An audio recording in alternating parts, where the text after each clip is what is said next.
Welcome to The Finder of Lost Things, exploring your superpowers of trust, healing and transformation with me, Hannah Belton. My brother, Christian, disappeared in Mali, Africa in 2003. He disappeared without a trace. We lost his story, we didn't have closure, we lost so much. I was fighting and searching to find Christian when actually I just needed to sit in stillness and attract him in. I was so resistant to doing this, but I had to surrender.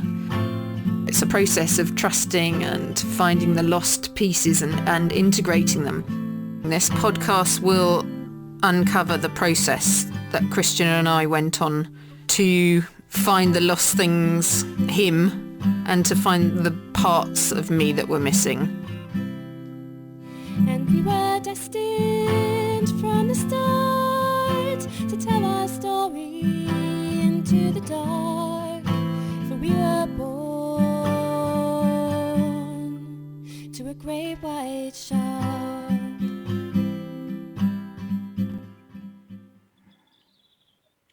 Hello everybody, welcome. Do come in as usual, come in, sit around the circle. I've got a gorgeous guest for you to meet today, but just before I start talking to Niki, I just want to, this thread that we're pulling through about Christian and I and our sort of new adventure. So the other day it was National Siblings Day, and I noticed it for the first time last year. It's obviously some kind of new thing, probably a money-making exercise, but I thought, well, you know, there's going to be lots of siblings who are missing each other. Some of them might be in spirit, but otherwise they could be just separate in the physical, and I thought it would be nice to make a post about it. But while I was writing the post this year for it, Christian was like, right, we're going to sit down today, we're going to do something together, and we're going to sit down and we're going to write some long overdue letters that we should have written, but me, Hannah, wasn't ready to do them. But anyway, so on Saturday I sat down with Christian and we wrote 5 letters, and it's all to do with finding his lost belongings, which are still in Mali, in Kita. So that's just a little update. Things are starting to move along. The other thing, I just have to tell you about, so I've got my lovely guest, Niki Shefras, with me today. And I first met Niki quite a long time ago. It was probably about 1.5 years, actually. And the minute I met her, we both had this click, like we had to know each other and we had to connect. And then I'm just going to bring Niki on because I want you to see where she is. So we're doing a live outside broadcast this evening, it is this evening, obviously in the UK. Hi, Niki. Thank you so much for coming on. Absolutely lovely to see you as always. Oh, thank you for the invitation. It's always good to connect with you, Hannah. And just sitting in my gardens this afternoon. It was so beautiful out here earlier, but we had snow this morning here in the UK. So we did. I was wondering if we'd be able to do the outside broadcast, but like this is where Niki. So on the 21st of March 2020, just before our lockdown in the UK, I went to Niki's house and joined her. I'd never done a fire circle before. But Niki is firekeeper extraordinaire, and it was the first cacao ceremony I'd done as well. And you'll see behind her. Niki, do you want to just sort of explain the setup you have there and what your fire circles are all about?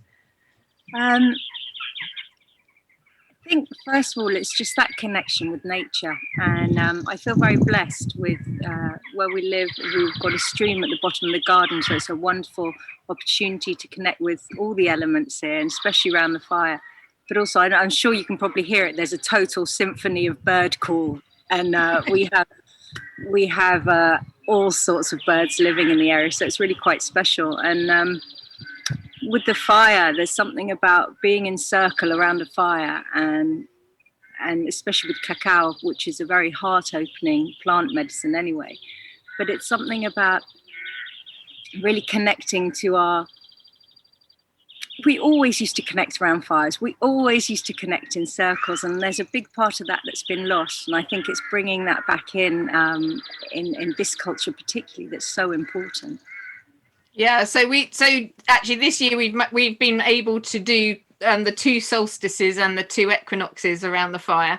Yeah. And then I mean, I love the fire. The way Niki does it, we have it is so magical, isn't it? It's like this liminal space where we come in from the outside and everything that's been happening this year, and we are able to sit in a circle. And it's, you know, we've had so many rules and sort of limitations on life weighing us down, and just being in nature and around the fire, it gives something special, doesn't it? It's that takes you sort of out of the comfort zone that we've been in, really, at home.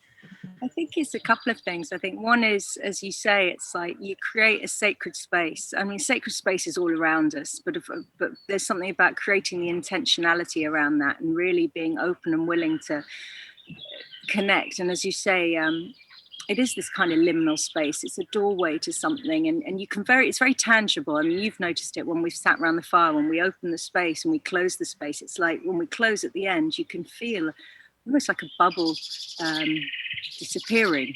It's something almost tangible, and there's something about being able to connect in a way, and especially when you're in a circle where everyone's experience is valid and welcome. And oftentimes you find that it tends to we share same stories, and things come up that someone might not be prepared to say, but they can easily instantly connect with that. So it's a place of deep connection, really, and especially around the fire, which is, you know, one of the greatest teachers there is, around grandfather fire. Yeah, because I know there's a difference between, I mean, there's obviously lots of people are sitting around fires at the moment, being, you know, in their gardens, but there's a completely different thing of sitting around with, you know, with a drink and chatting with friends and, you know, with your mates, and then sitting in circle in a sort of ceremonial way around a fire. I think it's because when, again, it comes back to that intentionality of what are you coming to it with, and the idea when we sit around the fire, as you know, we make offerings to the fire first, and there's this very symbiotic relationship with it, and fire heals and transforms. It's the language of symbolism. It awakens ancestral memories within us, and there's something about that when you connect to that, you start to ignite literally within you your own sense of magic, and remember really what it is to be connected. And I think that so often, you know, we live life, I'm speaking generically here, but we live life asleep. And, you know, when we start to connect to this with nature itself and all the elements, and remember that then you know, I'm an animist at heart. I think I believe in the spirit and everything. And when you recognize that, everything just comes alive and life just feels so much richer. It does. And I know you was telling me you did something a bit different the other night, just to take yourself out of the box. So I think it's important to touch on that. So Hannah and I were talking the other day, and I think now more than ever, our comfort zones are the cycle. It's getting smaller and smaller. You know, our sense of, especially given our current situation, and the without going into it, but our sense of pushing ourselves out of our boundaries is really important. It's really important to do that. Otherwise, we just get too comfortable and it starts to condense and get smaller and smaller, and our experience becomes smaller and smaller.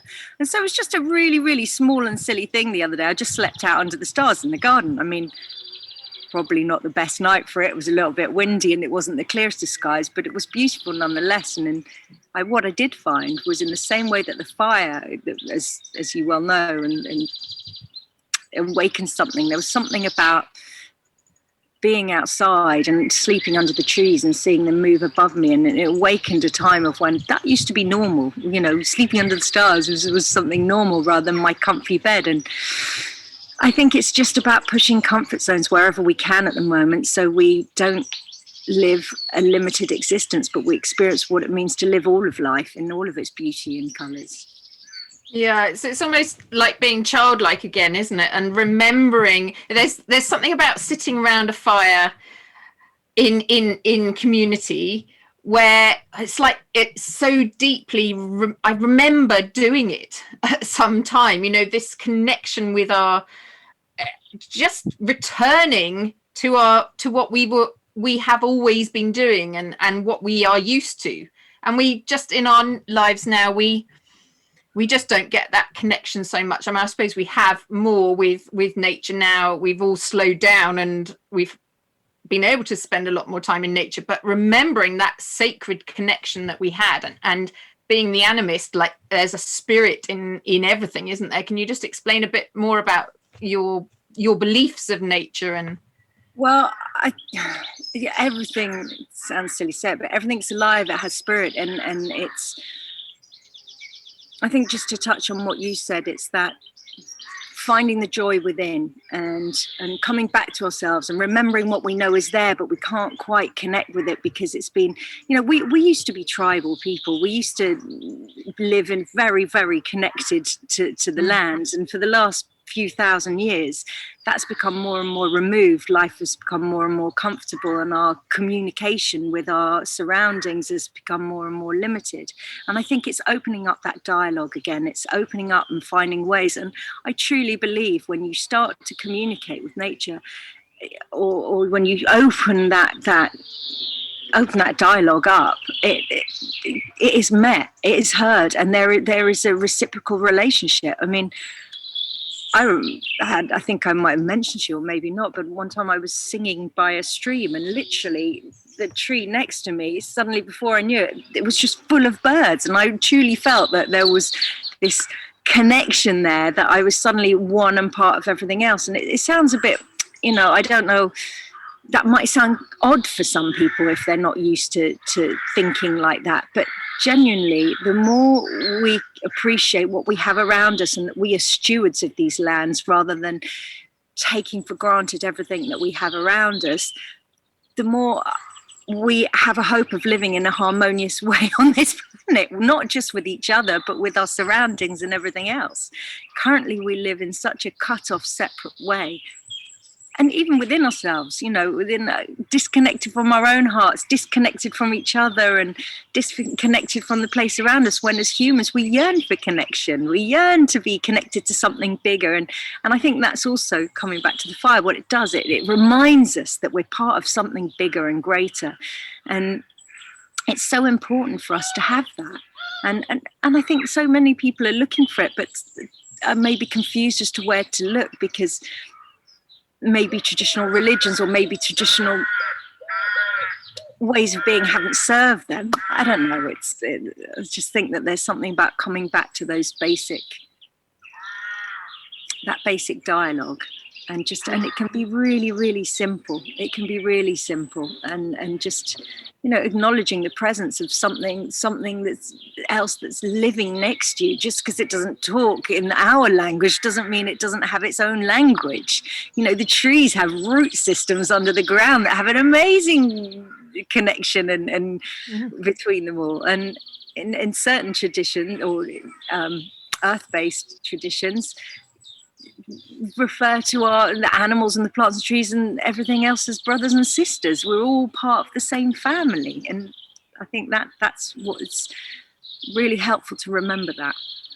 Yeah. And how do you, for listeners, if they're sort of thinking, oh my goodness, yes, for what you're saying about that connection that we need to reconnect with, is there sort of simple practices that you can sort of talk us through about how to connect, or how you sort of speak and connect with your environment? I think it starts with little things. It's just, you know, it can be as simple as when you're in the shower in the morning, acknowledging the water and its cleansing qualities, and it's and acknowledging, you know, how lucky we are to have fresh water. It starts, I think oftentimes it starts from a place of gratitude. I know it sounds cliche, but it really does, because with the gratitude, you start to open your heart, and your listening isn't from your mind, you're listening through your heart, and your quality of attendance becomes that much richer. So I think, you know, you can start by, in the shower, just becoming conscious and aware of the water over you. When you're eating, realizing where, when you're the fruits and vegetables, even when you're preparing your fruits and vegetables and your food, and remembering where that's come from. That's come from this land. That's nourishing your body. It's starting to remember that cycle. And then I think a big one is just really slowing down and listening. I know, I make this practice for myself to make me slow down in some ways. The world's very speeded up, and the more we slow down, the more we stay. It's like the rolling wheel. When you're driving along, you're going so fast, it's a blur as you go by. But as soon as you start slowing down, you can pick up the details and the colours, and it becomes that much richer. And I think that's what it is. It's coming down and appreciating the essence of things, and slowing down and being aware of your surroundings. And, the cliches of, stop to smell the roses, they're cliches because they work. Stop and smell the roses. Appreciate how amazing they smell, Foraging's a great one. I mean, I forage with a friend, and I'm quite lucky. I've got a garden full of wild garlic, so I come out and I pick the wild garlic, and then I eat that, and I'm like, wow, I just picked this out of my garden. It's pretty special when you think about it. So I think the main ones is just becoming more aware on a micro level, slowing down, opening your heart through gratitude, and beginning to really appreciate the wonder and the mystery of all we have around us. Yeah, absolutely. I know you have, when we're around the fire, you have this, it's very, very obvious, this gratitude that you give to the fire, to the elements, to everything that's around us. Can you sort of explain why you give gratitude to Grandfather Fire, to all the elements around you?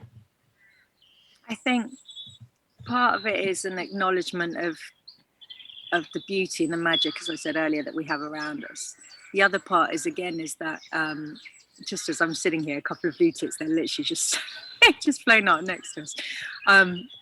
Anyway, the other part is really, again, that sense of gratitude, but it's like, you're presenting yourself to something, and instead of just going and asking for something, it's about starting that reciprocity, starting that sense of exchange, and coming with almost like coming with a gift and an offering and a thank you.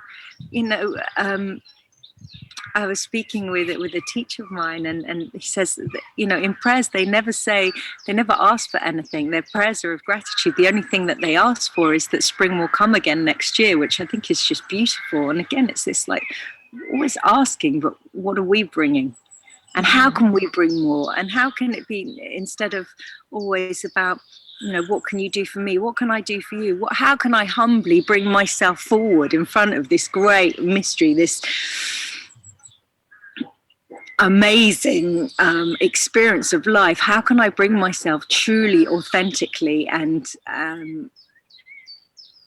make my offering and my contribution? So it's this idea of gratitude and cycle and reciprocity.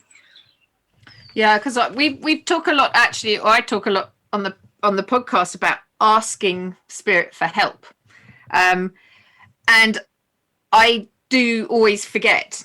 Now you've sort of saying it again, is that giving gratitude for what you've already had from Spirit, or what you are receiving, and then asking for support. And I know we've talked about the right way of asking for support from Spirit when you're around a fire, and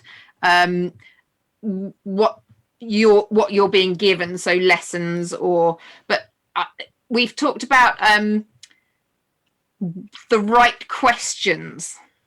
Can you just talk us through the right questions that to be asking of Spirit after and in between receiving and giving thanks? I think there's a couple of things just to unpick that a little bit. I don't think that there's a right or a wrong way. I think the way is through the heart. And again, it's coming back to that authenticity and tuning in and just being really real with it. And oftentimes, I mean, in my own practice, I know that I've cut myself off, as you know, we're all on this learning journey, and I have to really consciously tune in and make sure that that's the place I'm speaking from. Or, you know, when I do my yoga practice in the morning, I make sure that until I felt that I'm really connected, I don't want to get up off my mat. I want to make sure that I'm like, that's the space I'm going to create my day from. So that's one bit. There's no right or wrong. And I think that, you know, there's an element that, you know, I noticed that since I've changed how appreciative I am for things, just things come much more freely and fluidly into my life, because I genuinely walk with this just awe and gratitude for life. And don't get me wrong, you know, it hasn't always been, you know, we've all had our ups and downs, but it's that genuine heartfelt honesty. But going back to your questions, I think that there are certain questions that you, and again, it's like the questions you ask will dictate to a certain degree the answer you get. So you can ask a question of, oh, why is this happening to me? Well, what is the quality of that answer going to be? But if you can ask a question, what is happening here? Or what is this teaching me? Or what can I learn from this, and how can I use this information to help others? You can see that it's the same kind of thing, but you're just reframing it and framing it in a way that you can have a much more expansive response. Yeah, absolutely. And I think that there's an idea that you're expecting the good. Like, what am I learning from this? How can I, you know, what am I being shown? And it's a positive thing, isn't it? And it's a growth and expecting the best. You know, things are happening for you rather than sort of to you. Yeah.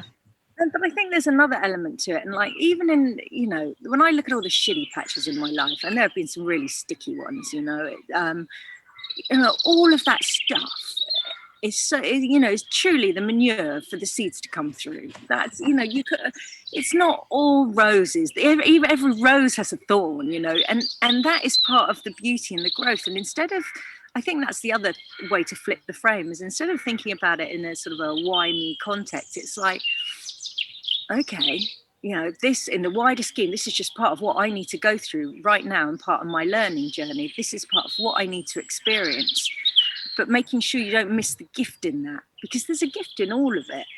And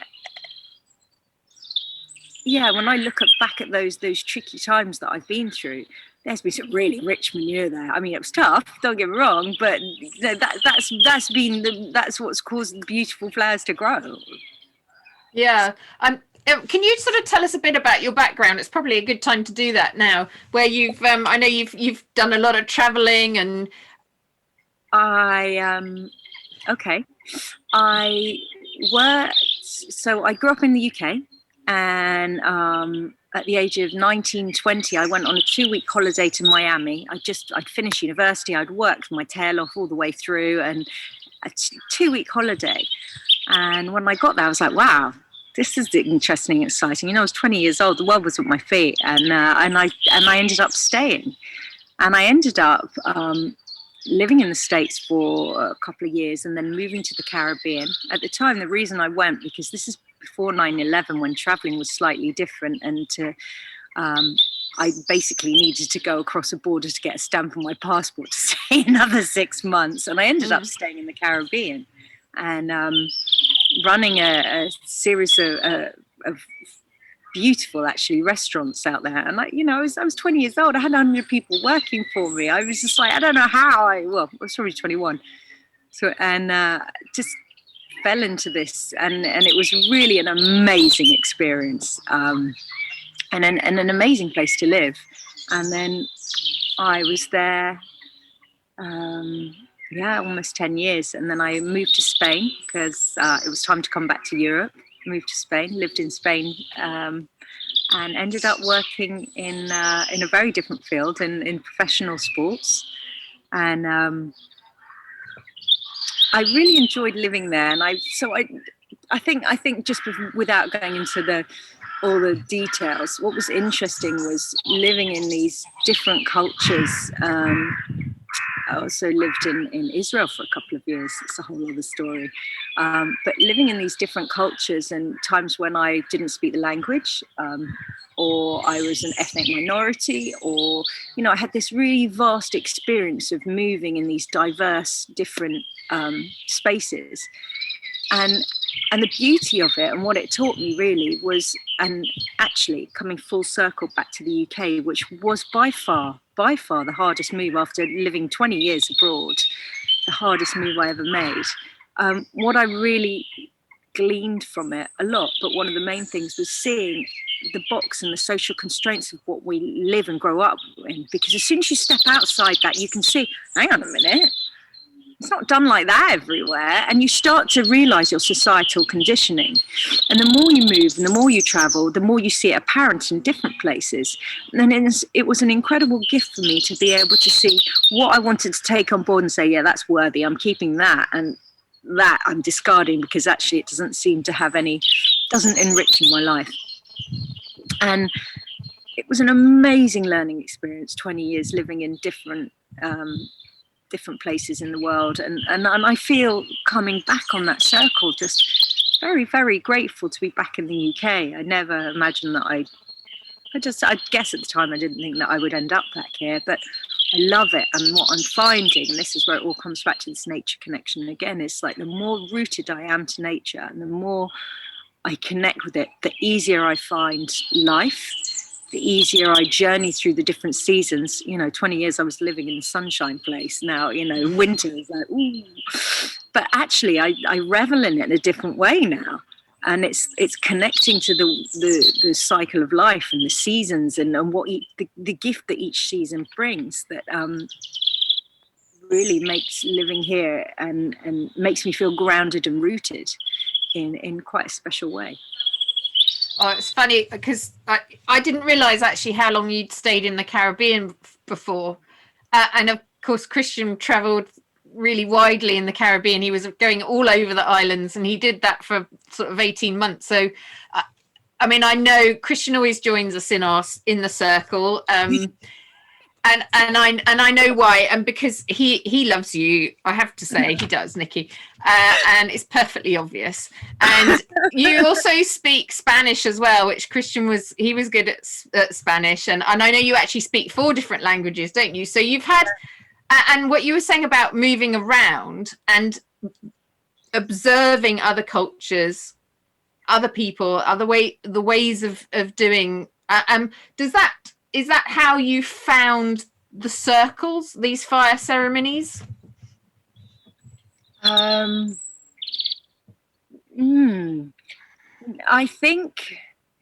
think it was the yearning that was there. For as long as I can remember, I've had a really unusual professional career, which has been amazing, but all the while I had this real yearning, the sort of the mystical, magical side of life has always tantalized me, I guess. And I've always been yearning to connect with it. And it's always run parallel, but it was kind of this, it wasn't ever really out in the open. It wasn't, unless I was with certain people, you know what I mean? And I think,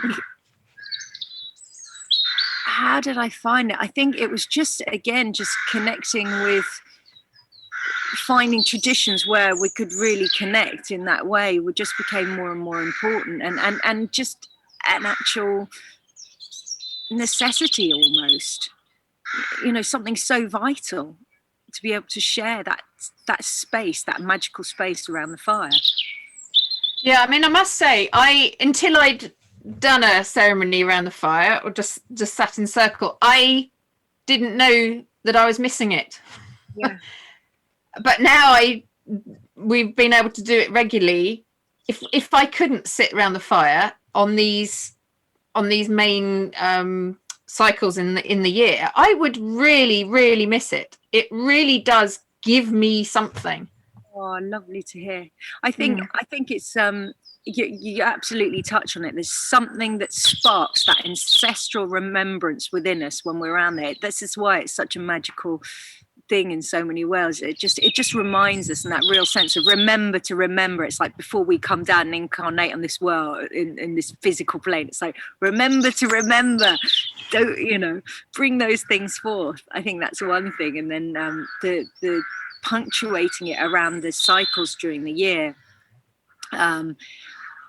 it's really helpful because it also reminds us, it keeps us in that cycle around the year. It reminds us that spring, time to blossom, be creative, launch projects, bursting forth. You've got this fragility of the first flowers when they come through, but the absolute strengths it takes to break through the ground, and then as you come into summer and the energy changes again and you get these longer days and the heat and it's a little bit lazier, and then you have this intense activity at certain points, and reminding us how we incorporate that in our daily life, how we incorporate that in our own sense of projects, and why wouldn't we align ourselves with the most amazing, perfect pattern of nature or archetype to live by. I mean, if there's ever a more perfect example of what we need to do, it's here all around us, but so often we ignore it and use it as if it was there for our taking,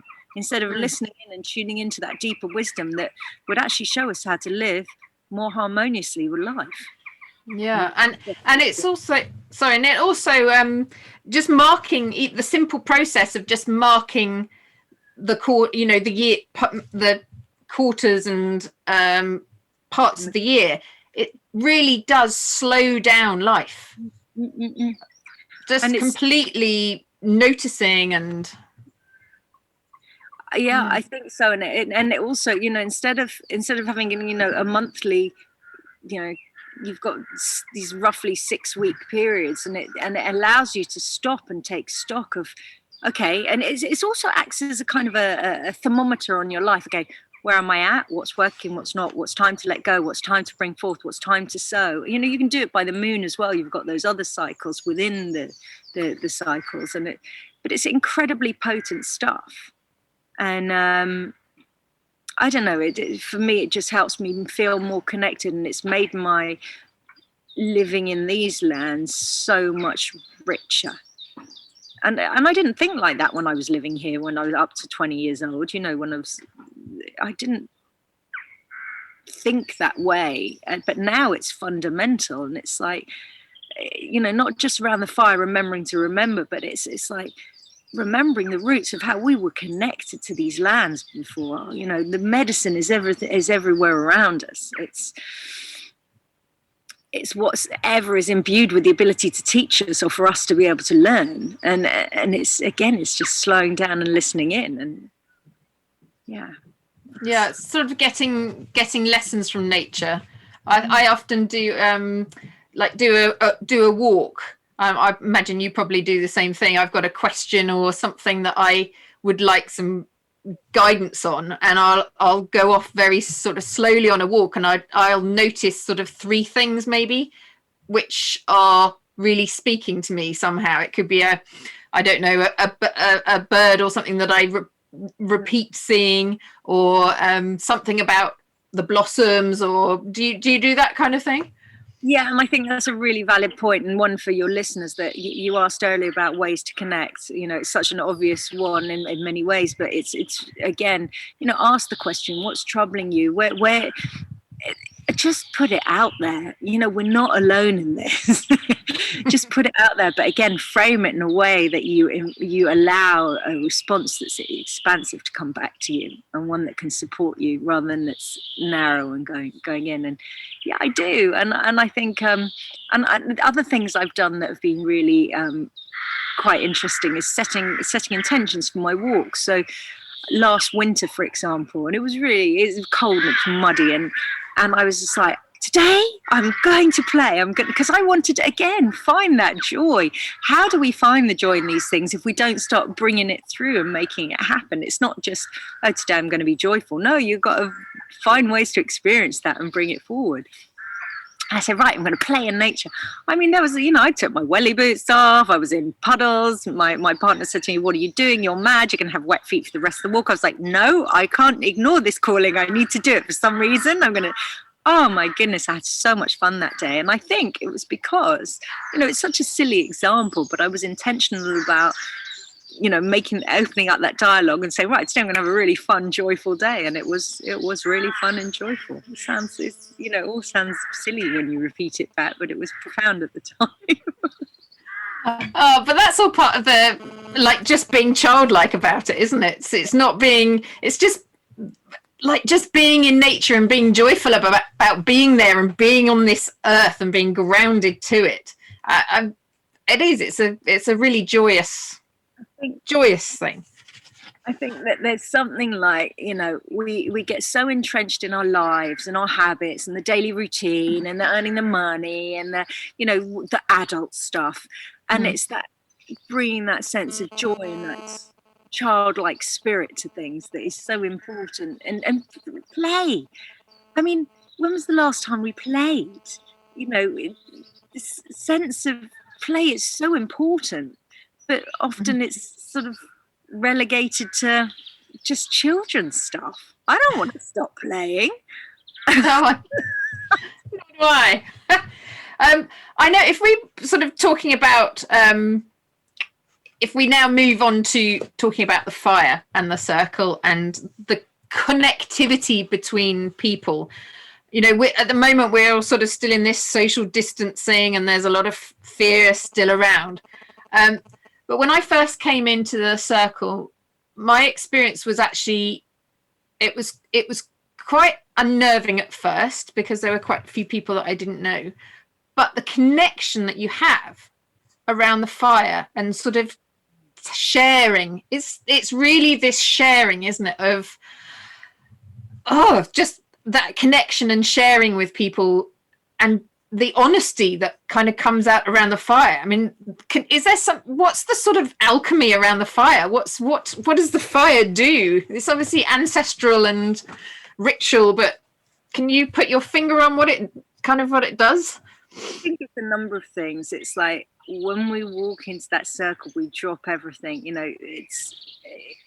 There's something about the connectedness, about the space, creating a space to be able to share, and a space that's held and respected and honoured, and there's an honouring of each other in the circle. And we've celebrated and practiced ritually in circles for centuries, eons. And I think we touched on it earlier. It's like there's also you tap into the not only the individual experience but the shared collective that comes through, and there's something about being in circle that everything seems to get mirrored in there, and you get the possibility to see things and work things out, and it becomes very apparent very quickly when there's a lack of authenticity. It's like there's no space for that lack of authenticity, because even that in itself is showing something up. Even that's showing something, that it's just a space where you get to be, not even that, it's just such a held space that everyone is totally themselves and is able to bring forth what they need to in that moment. But it's a lesson for everyone around there. There's always something in there for everyone in that circle. Always. It's incredible, really, when you think about it, because it's such a simple thing, yet it's so rich. Yeah, and it's allowing, I think, it's allowing everybody to have a say as well. So the principle of the fire is everyone takes their turn to speak, and you are listened to. And I think maybe in these days we want to be more listened to, and it's a healing process, isn't it? And the sort of I know you were telling me about So the grandmothers and the warriors and the children, sort of the basics of the fire in other cultures, where if you can explain it, how they sort of heal and have peaceful relations around a fire. So you'd have them sitting around the fire, and you'd have your war chiefs and your peace chiefs and your law council and all the things that it takes that you would need in society. And actually, we have that within us as well. But the children and the mothers the children would have their voice represented, which is, as you said, everyone has their voice represented, and everyone has this moment to be heard. But you would never talk across the fire, so the mothers would never sit next to the children, so they wouldn't be able to cut them off. So all voices were welcome. But you'd always have the children's fire at the centre of that, and based on, for true leadership to really happen, it's based on the fact that no decision, no action of any kind would be permitted from the council that would do any harm to the children. And that way it ensured that the future generations were protected, and it ensured, also like the 7 generation principle. And it's like that should be in the DNA of every leadership, because when you've got the children at the center of the fire, you're always ensuring, a future harmonious future for them. You're always ensuring that they're protected, rather than, I think, the center of the fire, even if there is one with our leaders today, it seems to be money and economy and totally, anyway, another conversation for another time. But going back to what you were saying, it's, it's a place where all voices can be heard. And what it makes me sad that we're not all sitting around fires to make peace and to hear everybody's point of view, and those that don't have necessarily the voice in society. I'm thinking more. Actually at the moment I'm thinking more of teenagers and young adults who, quite rightly at the moment, are probably feeling pretty lost and in this world that they're living in, and the opportunities that are being restricted. And we talked about this actually last time we were around the fire, to have teenagers around the fire and young adults around the fire with I was going to say us elders, but not us elders, but as guides almost into how to use the fire. Yeah, a safe space and a sounding board. I think it's so important now with the teenagers. What outlet do they have? What computer? It's very, and it's such a sort of a difficult growth time anyway. And I think it would be very, very beneficial. And just going back a step, I think that the leadership model needs to be totally overhauled, because the priorities we have right now is, especially in this culture, I mean, even just not even just in this country, it's just shocking. The lack of principle, lack of integrity, honesty, truth, wisdom. I don't see any of this apparent in them. And these are fundamental qualities that need to be there. So, absolutely, yeah. Again, we need to get everybody around the fire, don't we, and have those principles. But yeah, I was just thinking, just when we were talking about the sort of losing our way in life, and I know when I was a 20-something and Christian was also 20-something, we were kind of knowing that there was more to life out there, and that we were here to do something, but it's having that clarity. And I was never, I spent, Christian and I both spent loads of time outside. We used to live on a farm. We were always out and about. But it was having that sort of guidance. And I think if I'd had a fire to sit around with all the different sort of generations, I would have been sort of fast tracked into understanding what was required of me. I think we're missing the elders. We're missing them. It's in our society, say our society here, just using the UK, relegated to old people's homes, and it's almost secondary citizens as such, instead of having a chance to share that wisdom and sharing their experience. And we very much value the youth in society, and beauty, and it doesn't allow for that wisdom to be passed down. I mean, and the other thing, I mean, the obvious thing is, around the fire, people would share their stories. Stories would get handed down generation upon generation. Songs would be sung honoring our ancestors, and there was a history there, a woven history that we don't seem to have. We don't, even just singing, and other cultures have it. I remember when I was spent some time in South America, after dinner, everyone would get out their guitars and we'd all be singing. And I don't think I've ever been to a household in the UK where people have just got out their musical instruments and had a jam session. Maybe I was going to the wrong houses, but you know what I mean? It's not interwoven in our culture in the same way is what I mean. It's not exactly mainstream, but it's, so I was just going to say that the rites of passage, for adolescents moving into adulthood, for getting married, all these, and obviously grief and death, and that would have all been around the fire, wouldn't it? In community and all those rites of passages. Well, in some traditions, and in our earlier tribal cultures, as you go from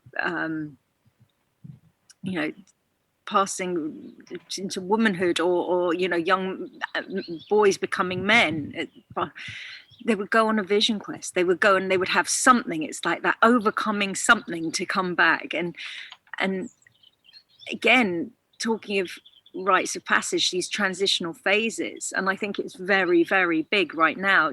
Death in our culture, I mean, it's not handled in a way that we appreciating life through it. It's this finality, because we don't understand life, and that's why people are so fearful of it, and it's not celebrated in the right way, and it's handled in it doesn't feel natural to me how it's handled in this culture. And I mean, this is something only too well, and it's how can we shift that? Because I think that whole idea around death right now is very obviously, with the whole, dare I use the COVID word, but keep people safe at all costs. But at what cost? Isn't it better to die an honourable life, surrounded by to die and surrounded by your loved ones in a way that is, your passing is nurtured rather than in a place where you might be on your own in the middle of a ward somewhere with no one around you. Oh, anyway, that's a whole other conversation. But there's something around how we deal with our rites of passage in this culture that's I don't think we do. It's really lacking, and I think that really counts for a lot. Yeah, because I've done quite a lot of research into sort of the indigenous ways of celebrating death and a grief process. And I was actually talking to somebody the other day about like after a year you have a ceremony of the tears, I think it was called, where you're celebrating all the firsts that happen after a year of death. So the first time you would, I don't know, the first birthday, the first anniversaries of this and that, Christmas, obviously not Christmas, but that year would be a whole year that you could have to mourn. Whereas we don't have that, do we? We're sort of like a few months after it. You should be all right now. Get on with it. Well, we don't have these initiations or these ritual practices or these transitions. There's no transition to support that, and I think it's really important to look at how we can bring them forth in our culture. Yeah, absolutely. What do you I know we were just talking about being in circle and releasing things into the fire, so that alchemy that happens around the fire. It seems a kind of nice way to sort of finish the discussion in terms of what can you release to the fire. I know we've done quite a few different things. I think it comes back to a dialogue and anything that you want to release. So oftentimes I might say a prayer. So there's some, I'll put something in the fire, saying a prayer of something that I want to let go of, and be a way of being or an emotion or something stuck, and have that and make a ritual practice over that. But you can also release into the fire your prayers, your hopes, your dreams, your aspirations, how you dreaming in a beautiful world, and dreaming in a more harmonious way of living, dreaming in whatever it is you want for your life, and offer make an offering at the same time. So anything really. I mean, it's your dialogue, it's your conversation. Okay, so if people are sitting without access to a fire, can you do this with candles? Can you how can you sort of adapt this to everyday living? Make a ritual practice with a candle. You can sit and, like, even when you light that candle, what are you lighting the candle for? Is there something, when I light a candle in the morning, I say a little prayer of what I want to bring in that day. It could be anything. You can make an offering if you like. It's that dialogue. The flame is still there. It's the one flame of all the fires. They're all connected. It's not that it's just your separate flame in your room. No, it's all connected. So that's key, isn't it, actually? Because I do think when you're, certainly for me, when being around the fire, you're connecting to not just everybody around the fire, but you're connecting to ancestors. Yeah. So I know when you light a fire, you always use the ashes from the previous fire, don't you? Yeah. When I'm making the fire at the beginning, I'll always keep some of the ashes from a previous fire and use them. So it's like all of the thoughts and the beauty and the intention that it feels like it gets stronger and stronger. And I add some rose petals and some cedar or some tobacco and use that at the heart of the fire, and with prayer. And I think that's, again, it comes down to that intentionality of how you build it. And again, for someone practicing in their home, if they don't have access to the fire, you can, in the same way you can access all the elements, you can build a little altar. You can have your candle on there. You could have a little cup of water. You could have something that represents the earth, be it a crystal or a plant, flower.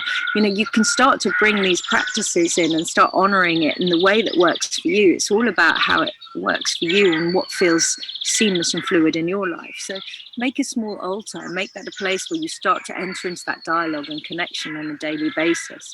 Start doing that, and it's like anything. Friendships grow over time. It's not like, these things take time and love. And so I think that's a really nice way to do it, to an altar practice as well. Yeah, that's a really lovely idea. And if we're talking about the ancestors again, what do you feel? So if we're sort of receiving and giving to them as well, what can they sort of help with, or what can we learn from them?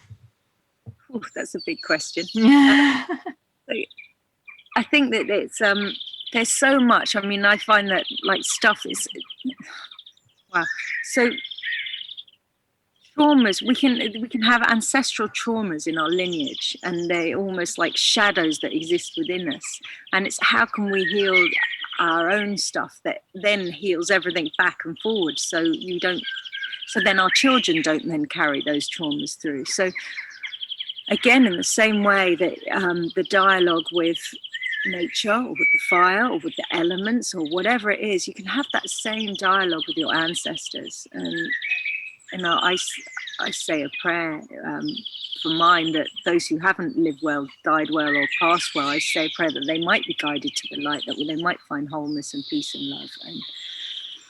And I think that there's, what can you learn from them? So much. But I think the key point is we're here, right now. It's almost like that seed of potentiality. You can use the analogy of the seed in the same way, of where it's put all the elements around it and it grows into something strong, but it's the past, present and future in that one seed. And the same as us, we are the past and present and future. We are all of, 7 generations behind us and the 7 generations forwards. And we're here right now. What can we do to mend those things within ourselves, that we might live a better life and hopefully shift something so that forward for our children, they might then grow and build a better life for themselves. Oh, absolutely. It does rely on us doing the work, doesn't it? And we've run out of time, Niki. Our session, the episodes always go so quickly. But if you just, if people are interested about you and the work that you do you have a website you can send people to? Yes, thevidasana.com. The Vida Sana, and Vida's Vida Sana SANA.com, and Vida means life in Spanish, and Sana is healthy or whole. So it's all about healthy and whole, and connection to ourselves, each other, and our environment. Oh, well, thank you so much for joining us. And if anybody gets the opportunity to sit around a fire with Niki, please do take it. Next week, I have a lovely lady from the Gold Coast in Australia, and I talked to her. It's about her son who died suddenly, but she, like myself, and we've just touched on it with Niki actually, about taking the gifts out of difficult times and the gifts from loss, and what we can learn to make a more purposeful and joyful life moving forward. So that's next week with Karen Chaston. And I must thank again, Niki, thank you so much for joining me from your beautiful garden. And the birds were quite well behaved, weren't they? And thankfully they stopped, actually when we started, they stopped, they don't know what they were doing, hammering or doing something over there. So we were lucky. Oh, they can carry on now, can't they? Exactly. Thank you so much. Always good to see you and connect with you. All right, lovely. Thank you very much. And thank you everybody for listening, and we'll see you next week. Thank you for listening to The Finder of Lost Things. I think we've been triggered so long and so hard by COVID, and it's going to carry on. People are getting used to stillness, and they're getting used to more solitude. But how do you use that time for the highest good? This process that we're going to explore will bring back the joy and purpose to life. That wholeness, that sort of harmony and flow and togetherness. People are really ready to find their lost parts now. You can find me at hannahvelton.online.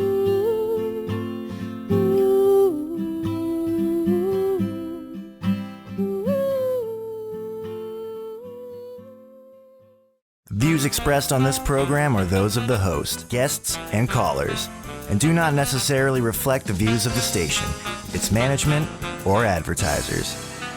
You're listening to Transformation Talk Radio.